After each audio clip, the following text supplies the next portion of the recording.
Noong linggo, pinuna ng mga bagong halal na mambabatas sa House of Representatives ang pahayag ni Vice Presidente Sara Duterte tungkol sa umano'y pagkukulang ni Pangulong Ferdinand Marcos Jr. sa pagpopondo ng mga proyekto sa pagpigil ng pagbaha sa Davao City. Tinukoy nila ang reaksyon ng mga netizens na tinag siya bilang #lakwachara matapos magpunta sa Germany habang binabayo ng Super Typhoon Karina ang bansa. Binatikos nina Assistant Majority Leaders Jefferson Camhan at Francisco Paulo Ortega ang mga pahayag ni Duterte laban kay Marcos, at sinabing si Duterte ang siyang nawala noong kailangan ng tulong ng mga Pilipino. Ayon kay Camhan, kinatawan ng Zambales, si Duterte ang tinawag ng netizens na #lakwachara habang nananalasa ang bagyong Karina. Hindi ba't yun ang sukdulan ng kawalang responsibilidad? Tanong ni Camhan, na tumutukoy sa pagpunta ni Duterte sa Germany sa gitna ng bagyo. Dagdag pa niya sa Filipino, ikaw ang pangalawang pinakamataas na opisyal ng bansa at mawawala ka sa gitna ng malakas na ulan at bagyo.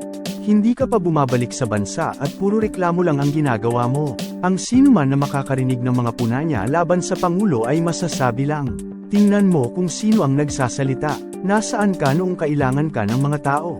Ligtas ka mula kay Karina dahil nasa Germany ka, sabi ni Camhan, na idinagdag pa.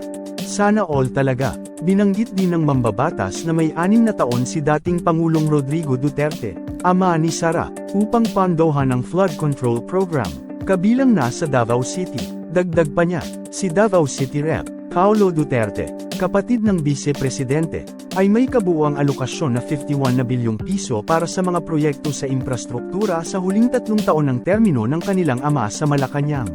May 6 na taon din si dating Pangulong Duterte upang magawa ito, ngunit hindi natin naririnig ang Vice Presidente na nagsasalita tungkol sa pagkukulang ng kanyang ama, ani Camhan. Samantala, sinabi ni Ortega, kinatawan ng La Union, nakakagulat na marinig ang ganitong mga puna mula sa Vice Presidente, lalo na sa panahon kung kailan ang bansa ay humaharap sa mga epekto ng Super Typhoon Karina at habagat. Habang nagaganap ang mga kalamidad na ito, naiulat na nasa Germany si Vice Presidente Duterte. Binanggit din ni Ortega na ang timing at focus ng mga pahayag ni Duterte sa gitna ng kanyang paglalakbay sa panahon ng isang pambansang emerhensya ay nagpapakita ng isang disconnect na nararapat suriin.